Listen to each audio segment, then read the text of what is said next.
Hello there, everybody, and welcome to another episode of the OrthoPreneurs podcast. Now, I hope you enjoyed the part one recap of 2022. At this point now, we're into part two, and I hope there will be a part three. But we've got some great people on this one. You're going to see a lot of really good stuff. As I ask you always, if you like this podcast, please subscribe so we can give you updates. Our first interview here is really one of a few people. It's Adam Schilhoff from Grin. Well, he's an orthodontist, but you know him from Grin. John Pham, who you know from Embrace, and of course, Brandon Owen from Kalo. And they were all my guests at the 2021 OrthoPreneurs Summit in Denver. And so we used that in 2022. We had some great insights, some great conversations. Sorry if it's a little loud in the background. But in this particular clip, you're going to hear John Pham talking a little bit about innovation in orthodontics and actually relating it to some historical perspectives. And when I asked a question about innovation, creation in orthodontics to those three gentlemen who are all innovators, they gave some amazing answers. So let's jump in and listen to it now. I'll first start off with what I've learned and what we've been fortunate about at Embrace. We've won Orange County Top Workplaces 4 years in a row. We're not the highest payer. And in fact, Glenn, I would say monetary compensation is the lowest form of compensation of all. Agreed. What our team members, our providers, and even for myself, we're out there for something much bigger than that. We're missionaries, not mercenaries. You know what I'm saying? Yeah. If you're doing it for the money, you know what's going to happen? You're going to chase the next hot thing. Whether it be, 3D printing, and then the next thing, and then the next thing, and the next buzzword. So it needs to be much deeper than that. And for me, being from Southern California, a lot of our forefathers, Engel, Tweed, Steiner, they all had their beginnings. I like that those are our forefathers. I get it. We're all saying the same thing, but you said forefathers, Lincoln, Washington, the Ortho forefathers. And listen, Abraham, Isaac, Jacob. Listen, this was only 120 years ago. So this profession is still such in its infancy. And what I keep wondering is, if Edward Engel or Tweed or whoever it is was alive today, and they had access to iPhones, big data, 3D printing, yada yada yada, what would they say about how we're practicing? I was talking to Kyle earlier today over lunch, and I think they would look and they would say, yo, why are y'all still practicing the same exact way almost? Yeah. Why are you guys still using the same widgets?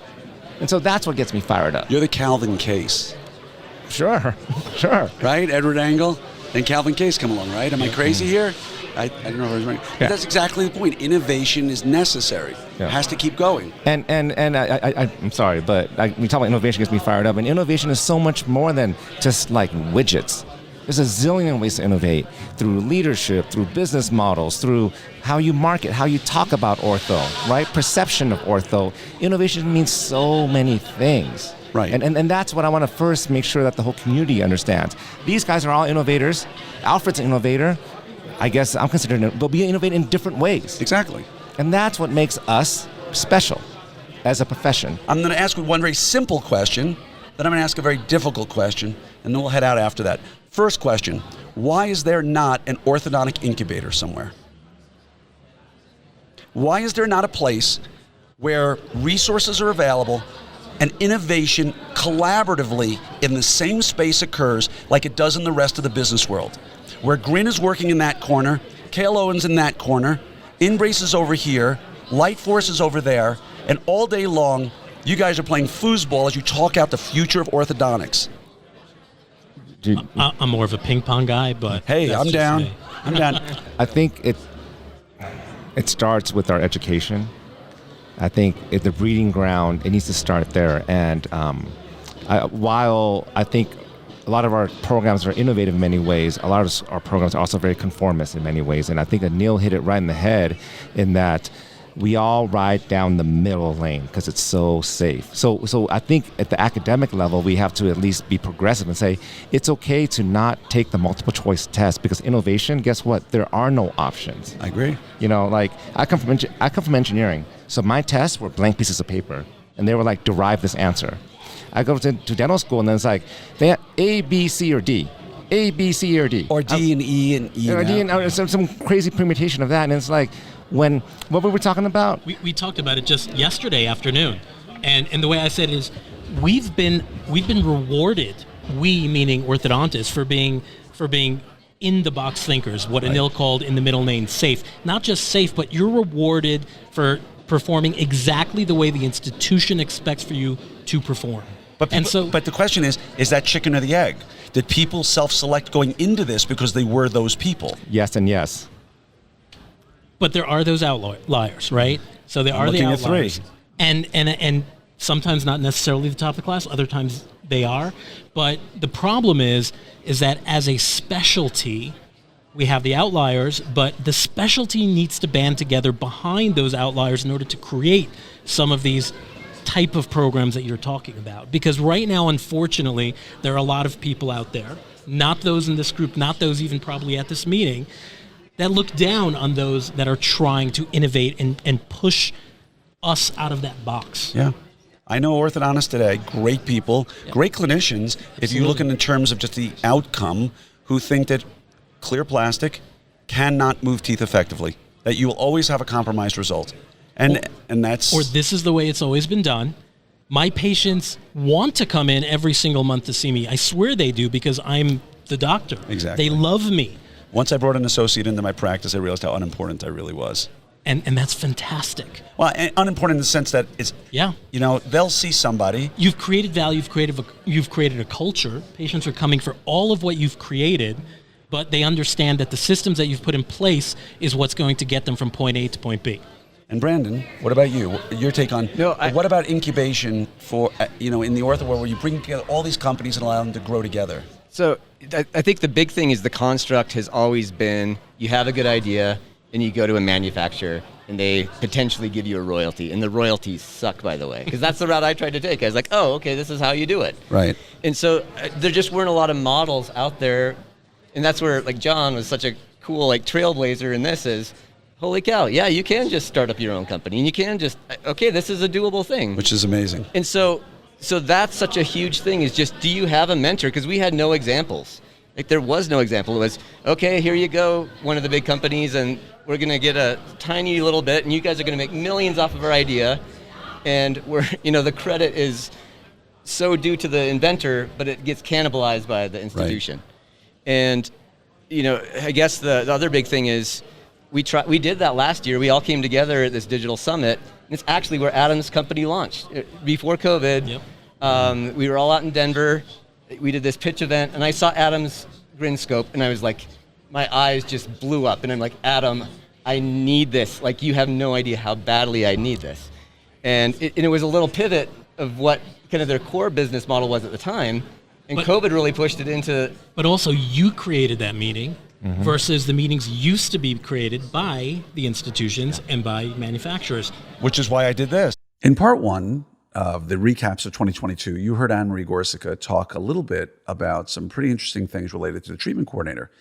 Well, we liked her so much, we wanted to give you another little snippet here where she talks about the role of the TC, of following up with pending cases, and the doctor's role in following up with pending cases, and doing a few things that you never, ever might have thought could actually help, as well as some ideas and verbiage for how to best accomplish. So let's hear what she has to say. And I just had this idea, you know what? I'm just going to call the pending list myself. And at that time, I had 902 people on my pending list. Now, when you say pending, so we can be clear, these are people you presented care to. That's right. And they had not started yet not growth check treatment. They had not growth yet check. Started treatment. You had 900 people on your pending list. 902. Unbelievable. So I said, okay, today I start. And I just started calling the list. It took me 3 months to get through it once. But you know what I learned, Glenn? Doesn't matter how long ago the patient came for an exam. I started an Invisalign case with a doctor who came for his exam 9 years ago. Wow. And when he started, I said to him, now here's a guy, he's a physician. Money is not an object for him. I treated his son. I said, what took you so long? He said, no one ever called me. You know, it's funny. I have to interrupt for a second. I've heard that so many times where, why, finally somebody comes 4 years later. Why didn't you start? Well, nobody ever followed up with me. Yes. And I actually once had a patient, and this is sort of the opposite side of that discussion. I once had a patient who I did an exit interview with who didn't start with us. And I said, so why didn't you start with us? And they sent me an email back. I was emailing and they said, well, I'd visited a couple of orthodontists and you guys had already checked in with me a week later, but only one office checked in with me a few months later. And so I just felt like they cared about me more. Now, think about that. We talk about this like to us, we don't want to pester them. We don't want to annoy them. I'm not into sales. Like people say that. And at the end of the day, this patient felt like the other office cared more because they were following up more frequently. Absolutely. Absolutely. And the best time to follow up is 2 days later. Right. It is essential because the patient has thought about whatever they need to think about. They've discussed it with their family. They've discussed it with their spouse. They haven't had time to go for another exam and they want to get started. And the 2-day mark, you have a hot lead. They're going to start. And the longer you wait, the lower and lower your chances get. Right. So that 2-day follow-up is really critical. Well, I have to ask you though, when you reached out to these people, now realize, I know you and I have had some discussions in OrthoPreneurs, along with a lot of other people, and you're very hands-on, and we'll get to that a little bit more in a minute. But my question is, there's doctors out there listening to this who are saying, gosh, 9 years, I'd be embarrassed to call somebody 9 years later. So my question for you is, when you picked up the phone and called, what did you say? I say, hi, this is Dr. Gorsica calling from Gorsica Orthodontics. How are you today? They go, oh, great, Dr. Gorsica, how are you? Say, I'm fantastic. Good to talk with you. Hey, listen, it's been a while. I'm just wondering, did you ever give any more thought to that Invisalign treatment? Yeah. And then stop. Do not say another word. Count to 30. Count 30 seconds. The person responds, yes, I have. I've been thinking about it a lot and I need to get started. Great. We have an opening tomorrow at 1 p.m. Would you like to come then? Yes, let's do it. Okay, great. I'm going to transfer you to I do have a treatment coordinator, my treatment coordinator, Gwen, and she is going to work that out for you. She's also going to send you our current contract. You can sign it electronically and come in tomorrow at 1. We'll do your records and we'll get you started. Fantastic. Now, coincidentally, that same patient from 9 years ago, he hadn't been to his general dentist in 4 years. Right. And I sent the records to his general dentist. The general dentist called me. Dr. Gorska, thank you so much for following up with that patient. We have not seen him in 4 years. And now he's coming back to our office. And I really want to thank you for following up with him. So don't think the general dentists are following up because they're not either. But that's just one example. Another example is I started an orthodontic surgery case, a girl, she was now in her 20s. She said to me, Dr. Gorska, thank you for not giving up on me. Thank you for not giving up on me. Wow. Mm-hmm. Pretty powerful. So there is no downside, absolutely no downside to following up with your patients. You're building a relationship with them and they appreciate it. Let me go the other direction with this because, again, there's obviously those out there who are built to do that phone call 9 years later. And then there's the rest of humanity that says, oh my gosh, 9 years, I'd be embarrassed. Well, get over it. Well, because 9 years later, I look desperate. 9 years later. What?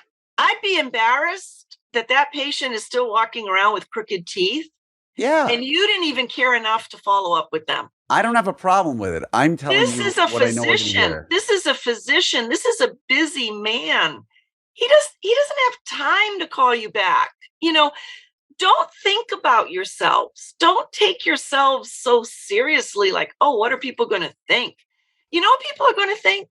They're going to think you're really successful. That's what they're going to think, because they're going to walk into your office and see all the other patients doing Invisalign, and they're going to say, wow, this doctor is really on it. I mean, her management systems, I mean, now I don't have anybody.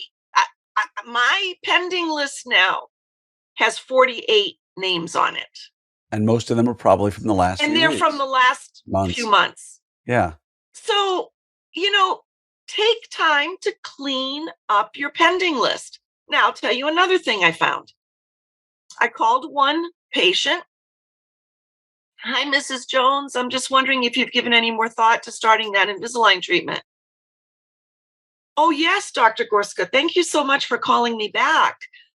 Gee, I wanted to start treatment in your office. I called twice because I had a question about my insurance, and no one ever called me back. Mm-hmm. That's bad. But you know what? You're going to find out about that also. Right. Because your patients really love you. And they want your office to be the best it can be. So I appreciated that comment. And I followed through with it, that the front desk had told the treatment coordinator, left a message, call this patient back. And the treatment coordinator never called her back. Mm. So in my situation, I will tell you, it took me 3 months to get through those 902 names. We started a lot of cases. I mean, we had like the best month we ever had. As everybody knows who reads my stuff regularly, I love hiring virtual assistants. Those are people who are vetted by an agency for having amazing skills. Maybe they were an executive assistant in person at one point. Maybe they have great writing skills, great marketing skills, great HR skill, but now they want to be virtual assistants, which means they are not where you are. You communicate them through phone or Zoom or what have you, and you turn tasks over to them. And the way I found them was through a woman named Melissa Smith out in LA. And I wanted to interview her to help people better understand what a virtual assistant is and why getting one in your life could change your free time and your ability to actually be more productive. So in this short clip, Melissa talks about the role of virtual assistants and what's the difference between having a virtual assistant that you can work with versus delegation, because there is a difference, and what it really means to your life. So take it away, Melissa. The real test and mark of a virtual assistant, or any assistant for that matter, human or AI, is the ability to anticipate your needs. So if you have to just sit around and, delegate all day long, you're actually creating more work for yourself. This assistant should have the ability to anticipate your needs, respond on your behalf, follow up, and then predict how this will play out into your schedule in the future. If they're not doing those things, that means you have to follow up with them. Right. Now, instead of just following up with yourself, you're following up with somebody else. And that takes a lot more time and effort and becomes highly frustrating. I am a full believer in delegation is work. I don't want to delegate anything to anyone. I want to set expectations. I want to share what I want done. And then I want someone else to run with it. Contact me if you have any problems, but try to figure it out first. Right. I need someone who's a professional. So I think people get into this box and they think, okay, what can a VA do? What can a VA do?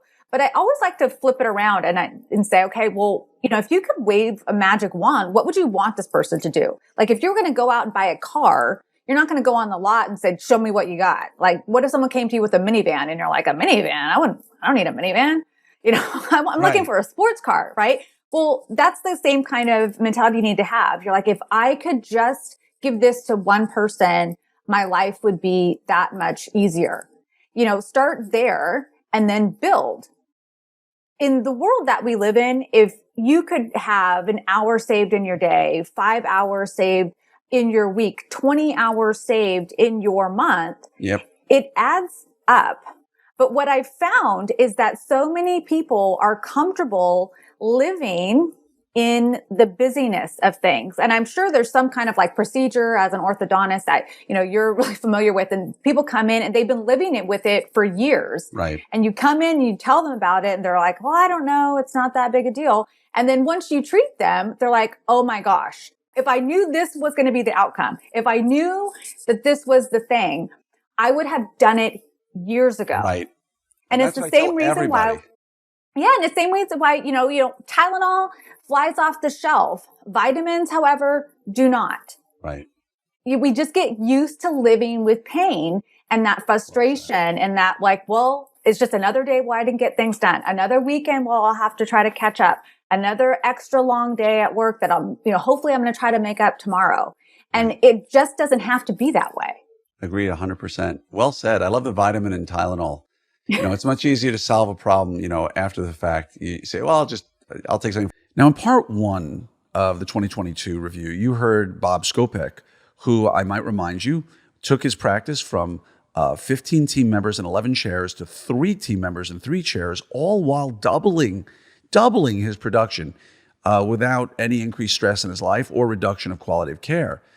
And, he talked about it from a number of different directions, but in this clip, he's actually talked a little bit about why those who think remote monitoring is not good for patient care or don't quite understand it, how patients think about remote care, and how the evolved office has very different approaches to everything, from how new patients come in to follow up afterwards. So let's listen and hear Bob talk about it.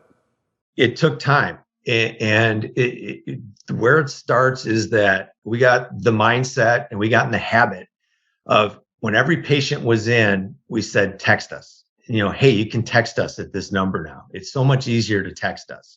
We send out mass emails. I'll do we have Edge, and I'll send out a mass email every month or two, a little video of me, just something, an update, or here's what's going on in the practice. So we sent out several mass emails to all the active patients saying, hey, we got this cool texting platform. And we have Rhinogram. I don't get paid. I'm not an investor. I don't get paid by anybody, but we just kept saying it over and over. And now all of us don't say, yeah, give us a call. We say, shoot us a text. And I think that's the key, is that every person has to say that. And you have to say that from your first contact when someone comes in for an exam, because most of these people, quite honestly, we're texting the day before or 2 days before their exam just to introduce ourselves and say, how you doing? Now, if they want to call, we give them one, but we really try to text them first and get them in that habit. And I'd say 99% of everybody just loves that. Once in a while, you get somebody that, can I just call? Or even can I come in, and they don't want the remote monitoring. But it's been amazing. I mean, 99% of these people, I love that. I can text. That's great. It's so much easier. And that demographic's only going to get larger. Exactly. But how do you tackle the pre-new patient TC contact, or do you not do that? And because it seems to me, and what I'm referring to here is what a lot of people, Tracy Martin talks about, Leanne Panici, a lot of people talk about. Before your new patient comes in, have your TC reach out and say, hey, Bob, I'm Glenn. I'm Krieger Orthodontics treatment coordinator. We're going to spend some time together in 2 days. I just want to let you know, you can go through whatever story you want to go through. And I know some people will do a video and they'll send that video instead of a call. How do you handle it in your office? We'll do it through texting, but there are times we often will send a video. Or the treatment coordinator will do a little video and then text it to that person. But I would say 98, 99% of those contacts, because yes, we try to talk to every new exam the day before or 2 days before. And we're at a point now where we just get people in within a day or two. We don't make people wait 2 weeks or 3 weeks anymore. So yeah, she'll shoot him a text. Oftentimes she'll do a little video of herself. If I'm there, sometimes we'll do the video with me. And we start them off right from the beginning, getting in the habit of texting us. I had the opportunity of interviewing Brian Anderson and Chris Teeters. You may both know them from orthodontic pearls. You may know them from Relapse. There's a lot of reasons why you might know them because they're great guys. But one of the things I really wanted to talk about, because they understand the mission and the journey of what we do in our lives from running a group, as well as they're on top of that. They've got families, they've got a band that they play with several times a year. And I asked them about balance in their lives, and their answers are really solid. So let's hear what they have to say about that. We define ourselves more on our clinical skills, right? Like that's much more closely attached to our ego, our clinical decisions, because in the end, that's what our job is. Our job, right? That's how a lot of us see our job. Our job is to work on patients, to produce good outcomes, this type of thing. And we sort of see it as almost, and it's not a balanced way of seeing it. We almost see like the administrative stuff, maybe some of the business stuff is almost like tangential. Like, okay, well, and it's a part of it, but I mean, it's not really a part of me. It's a part of my business, but the clinical part, that's a part of me, right? And so I think we define ourselves too much. And Glenn, you've made comments on this, and in my journey of growth and self-discovery, I've learned some of this too, that our patients' problems are not our problems. To make them happy. Do I want them to be happy? Yes. Do I want to provide good service? Absolutely.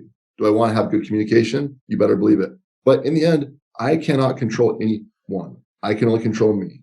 I can only control what I do. I can't control whether or not they accept me or whether they're happy with, whatever. So I think we have to give up control a little bit of wanting to please other people or have a certain opinion of what we do, who we are, right? So yes, I think because our ego is more closely attached to our clinical decisions, we're more defensive about those things, and it's good to challenge that mindset a little bit. And Glenn, you've done a great job with OrthoPreneurs, helping people to see that, like, okay, no, like the business aspect should be just as important to you as the clinical aspect. I mean, after all, like this is our profession, this is our livelihood, right? So there's a lot that goes into it. Yeah, I think that's great, Glenn. I appreciate you bringing that perspective. I've always talked about balance. It's a thing I'm very passionate about. I think about it probably more than anything. Am I in balance? Am I doing enough here or doing enough there? Which is kind of how I try to think about things.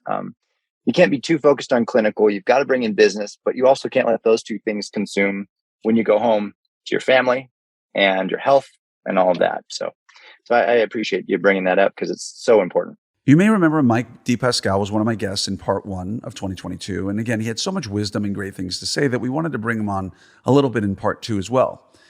And one of the things he talks about that he really has some great insight on is the associate-doctor relationship and how it comes together and what you can do to make it more effective with better outcomes from the beginning. And in this snippet, he talks about the one biggest character trait that can make or break a new associate when they're coming into a practice. He has a lot of wisdom for younger associates coming into practice. So if you're thinking about associating or you're a principal doctor who's looking to bring in an associate, this part he's talking about and his overall podcast episode itself are definitely something you want to listen to. So this is going to seem a little bit backwards when I say these two things in a row, but I would say a huge thing is humility. And I'll explain what I mean by that. And I think I have that, and it was a big benefit. It doesn't seem like humble to say something like that. I know, it's like great. It's like, I have so much humility. Yeah, it's right. crazy. But what I mean is I was very, very open-minded. Like, Right. He was like, well, how do you bond brackets? And I told him what I did, but anything like that, I went with it. And if you're going to be an associate for someone that you feel is a great mentor, I think a huge thing that you have to do is listen to what they say. And I know that seems like a silly thing, but people come out of school and they have all their own ways of doing things and they think they want to do all things a certain way. But I followed his guidance with a ton of things. And I think, if I think about what would I do differently, not too much. I will say one thing that I struggled with in the beginning is I think I slightly, in terms of a learning process and trying to get where you want to go, at least in the orthodontic world, I overvalued my time a little bit. And that would be a whole thing that I could talk about. Time is the most important thing in the world to me. And I didn't I think ironically put in enough time. Like that was a struggle for me, managing like, when do I need to be doing this extra thing to really get where I want to be better for the office, for the practice, for myself. And when can I kind of back off on that? And I would not have gotten here if I didn't figure out how to kind of manage that. So I think honestly, there's not too much that I would change, but that would be the only thing. And otherwise, like, advice that I would give besides that is pay attention. And that sounds silly, but I actually just tell you a little side story if we have a few minutes. Sure, absolutely. I was just out in California a few weeks ago at a lecturing conference for Spark, and my buddy, a guy I grew up with, who I hadn't seen in 11 years, I think it was. We figured out when we finally met. He lives out in California now, and we were best friends growing up, and we parted ways over some things. Like he went in one direction, I went in the other, and we didn't talk for a while. And he had a rough life, went through several forms of rehab and built his life back up after that. So he moved from Jersey out to California with nothing, like a backpack, no job, no friends, and now is managing restaurants and travels all over the country doing that.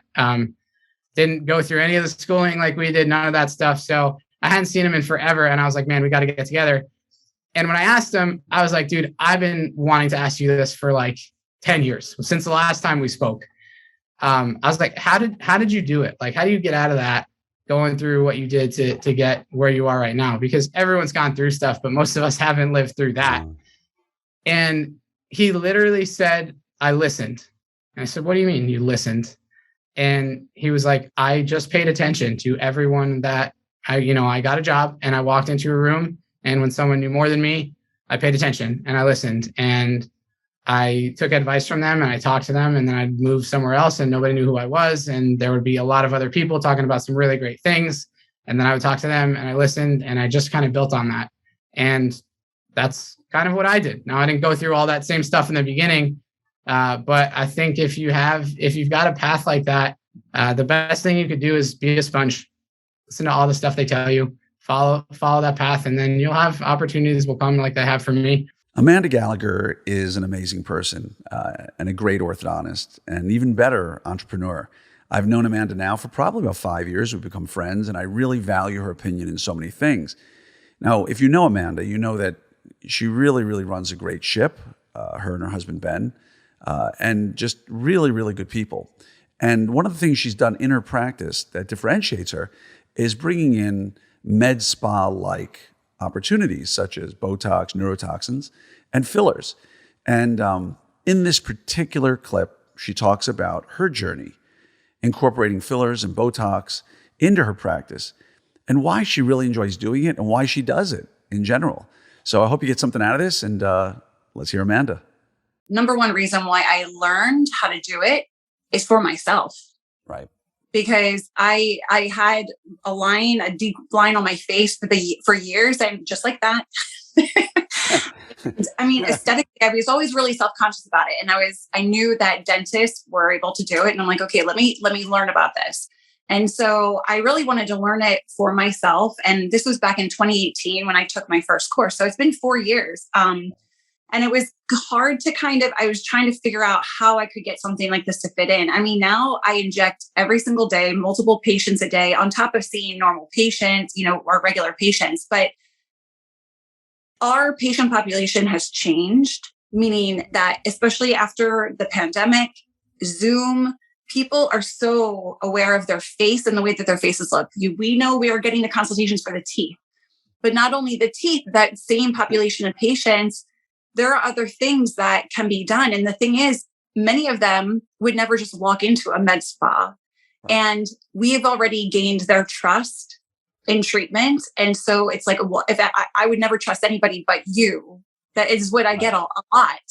And so it is used in conjunction with treatment, deep bites, opening the deep bites with a masseter, TMJ. I mean, the relief that the patients get just from doing the Botox for TMJ. And then you add this aesthetic component, the lips, the face. I mean, it is, and this is one other thing. Again, we could go on for a long, long time about this, but there is this influx of cosmetic injectors, and every state has its own rules and regulations about who can inject, who can't inject. And that's for everybody to know what they're able to do.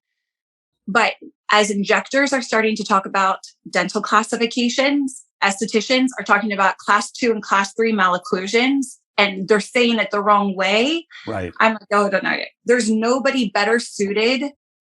Facial balance, harmony, taking our patients for jaw surgery. Maybe some people can't do it, but you want to have a better chin profile. It's crazy what you can do with fillers and chin and profile balancing, Noses. liquid rhinoplasty, right? Yep. All without having to go through surgery. And why would we, again, right now, like to this point, it's been braces and jaw surgery. Oh, you don't like your chin? Oh, you need to have jaw surgery. You need to have a genioplasty. Now all this can be done with fillers. So, and again, we can recognize that with our patients, and then we can make recommendations. Even if you don't do it personally yourself, we should all understand what is out there for our patients to just really get them the best result for the most balanced face. So that is my true passion right now too. I feel like, as you were saying, it is the next evolution for myself. I get the ortho stuff, and this is a challenge for me. And I really enjoy it. And I feel like it's something that I want to really share with a lot of people. I just created my own, I created a Facebook page called the Aesthetic Orthodontist. And that was something I actually just did last week, because I think that people are curious, but there's nobody in our profession to guide. Nope. And so I want to help with that. In my experience, I don't know all the answers, and I'm still learning too, but to create a group that we can all go to and learn together, I think is only going to advance our profession. One of my favorite orthodontists on the planet is Dr. Jeannie Moody. Jeannie has helped me in so many ways in my life, in helping me look at the world differently, in terms of hiring people, in terms of questioning a lot of things. She really is a great deep thinker. And if you haven't listened to her podcast episode, you should. Because if you ever have any complaints about your life, listen to what she went through in order to be able to become an orthodontist. But in this particular clip, she really talks about giving some great insights about having a performance or a life coach in your life, which I do as well, and the delegation in her life of things that she doesn't have to be doing, and how that's really changed her life. We were just talking about coaches in different organizations, because I've, kind of graduated away from my coach. But yeah, I mean, I spent, so much money in the first quarter, and then called him and said, hey, I need you the rest of the year. And then, brought him into my office this year, which has been great. But to me, I remember that. I remember my first coach was like $6,000 for a quarter. And I was like, ugh. And now I'm spending upwards of what you're spending for 6 months easily. But to take these strides and the other thing is in my personal life, letting go of a nanny I loved and had for many years, and getting an au pair, and just, finishing projects and relationships with your, biologic family, and all these other aspects that a lot of us, I don't get therapy or tap into. Maybe I should, but to me, the coach kind of ties all of it together, and having someone, entrepreneurs or people that aren't ortho, that aren't talking about, that's the Jim and the John and the you and I were talking about coaches and entrepreneurial organizations. Right. And to me, that's so much more exciting than, show me how you bring a canine down. Like, that's great. But I think just next leveling and finding a way to be fulfilled and happy, whether it be in our profession or out, I mean, it's a game changer. Yeah. And if you told me you're going to pay this amount of money and get this far ahead, it's worth it. Because now I hear a lot of our colleagues talk, and I have to not chime in because, I don't know. Some of them, I don't know that they realize the benefit that they could get, or, it's the Michael Jordan thing. If you tell you to shoot free throws that way, you do it. So many wise people in our profession that nobody knows their name, and they're really wise and have this synergy, really figured out. And on that note too, time management. I gave a talk last year of like, track your time. People tell me I don't have time. Like, have you ever tracked that? Have you ever literally tracked where your minutes go all day? Because that's just eye-opening too. I have to delete Facebook. Yeah. Delete the stuff, like go on a fast from Facebook. But I get that a lot too. Like, I'm tired. I don't, and I'm like, I'm tired too. Like, I got Hellcats and, always stuff going on and all these relationships that you're maintaining in our profession, and then, at home, and then with school and all this stuff. So we're all busy, but I think, prioritizing and, that essentialism, if it's not essential, I mean, I delegate everything, to the point where people come here and like, your staff does that, someone does that. And I'm like, yeah, I'm a single mom. They're on the team. This is how many hours they work. And if it's not exactly how I want it, guess what I get? I get time. Like it might not be to my satisfaction, but I just got time back, and all day long I'll take a B in an arena to get more time. You may not have heard of Dr. Ashley Kissling. She hasn't been around very long as an orthodontist. She hasn't been somebody who's been on the stage a lot yet, although we're going to have her on the OrthoPreneurs Summit stage. But what she did do is come out of school and grow a 7-figure ortho practice in less than a year after opening. Now, how did she do it? There's a lot of really good ways to get there. Oh, and by the way, did I mention she did it in an uber competitive Southern California environment? So with her, it's really been about social media and leveraging that to be able to grow her practice. And in this particular clip, she's going to talk a little bit about what she did to help grow her practice so phenomenally in just 1 year after opening. My husband is a general dentist. He works like stone throws away. He doesn't own the practice. He's an associate.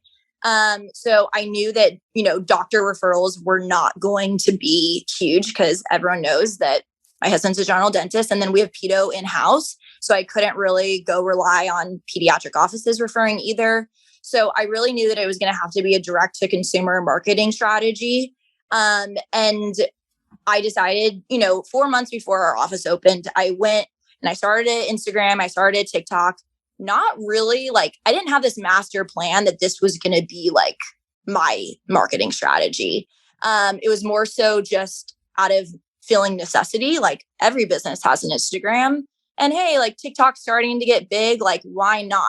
And I was a little intimidated by TikTok because, in the beginning, it was a lot of dance. It was for people that were dancing and singing or comedians. And I was like, well, what am I going to share on there every single day? I'm not special. I'm not talented musically, or I'm not gifted that way.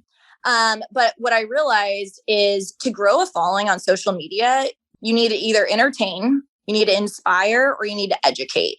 And I realized that I could educate. We educate our patients every single day. That is just, we're used to it.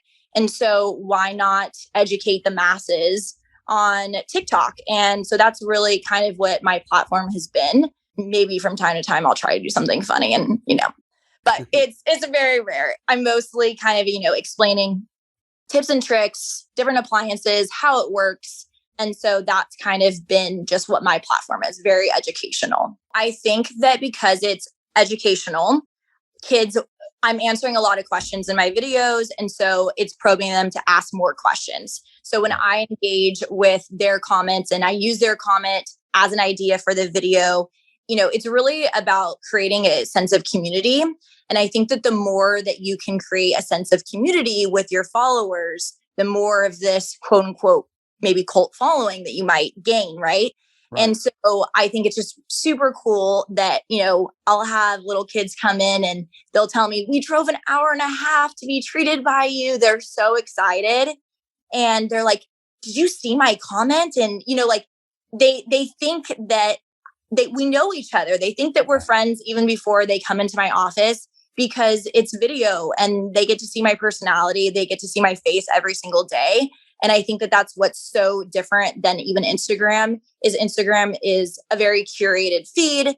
It feels a little bit less authentic to me personally. I feel like with TikTok, my followers will see me with my hair done nice, like right now with makeup on. And then they'll see me with my hair on top of my head and a bun with no makeup on. And I think that it's a little bit more authentic and approachable. And when they see just all versions of me, I think maybe it becomes less intimidating of she's a doctor and she's our friend. If there was a formal position for godfather of orthodontics, or let me rephrase that, for godfather of orthodontic practice management systems productivity, it would be Dr. Ron Ronconi. This man is somebody I respect so, so much. Our OrthoPreneurs RD group went to go see him right before COVID. About 70 of us went down to San Diego, and he just dropped wisdom on all of us. If you haven't heard him speak, you need to. If you haven't listened to his podcast episode, you should. If you haven't seen his OrthoPreneurs Summit video, you need to. But in this particular clip, he's going to talk about differentiation in your practice and the role that it plays in it. Nobody can do this man justice. He is remarkable, and he truly is a true gift to our profession. And whatever he says, you need to follow word for word. Every once in a while I say, well, what do you do to differentiate yourself? Since most people don't want to even think about TMJ, you truly want to differentiate yourself, learn TMJ, do it well, get people better. And most of those people, when you're finished, need orthodontics. Right. So you still get to do orthodontics, which you love. So everybody, well, take me out. Does everybody do aligners? Yes. Everybody put braces on teeth? Yes. Some people do clear braces? Yes. Are you the only one who does passive? No. Are you the only one who does active, the self-ligating? No. So how have you differentiated yourself? Right. You differentiate yourself by doing something that differentiates you. And, I think my wife, who happens to be one of our treatment coordinators, the best ever, she just, we've had her in TMJ 30 years ago. She had an accident. She went to all the people she was supposed to go to, and they said, just sort of live with it. Within a few months, she was totally well. And she doesn't leave me alone. She's in the office. If we get a TMJ patient, she said, they're mine. I mean, our closure rate, I won't even say it because I've said it to a couple of people, and I know they don't believe me. That's all bull. That's all bull stuff. It's okay. You close 104% of the cases. But when I see people, and this has nothing to do with TMJ, but it does. When they say, we close 50 or 60%, my God, what a waste of time for you. If you're doing that many exams for the patient, and why don't you just, it's possible. And it's not just me, it is possible. But, as one of my mentors told me years and years ago, we all have brain damage. We got brain damage about what we should do, what we shouldn't do. We all have biases. And, I could spend an hour telling you my brain damage, but I can also tell you that I've gotten rid of a lot of brain damage that has helped me both in management and systems and doing TMD and mechanics and that sort of thing. All right. I hope you enjoyed this. Please like it, share it, subscribe. Tell everybody you know about parts 1 and part 2. There's going to be a part 3 coming, hopefully. And so please, thank you for being a part of the OrthoPreneurs community. Try to bring others into it because I think we can help each other tremendously. And wishing you an amazing 2023 and beyond. We can't wait to share part 3 with you shortly.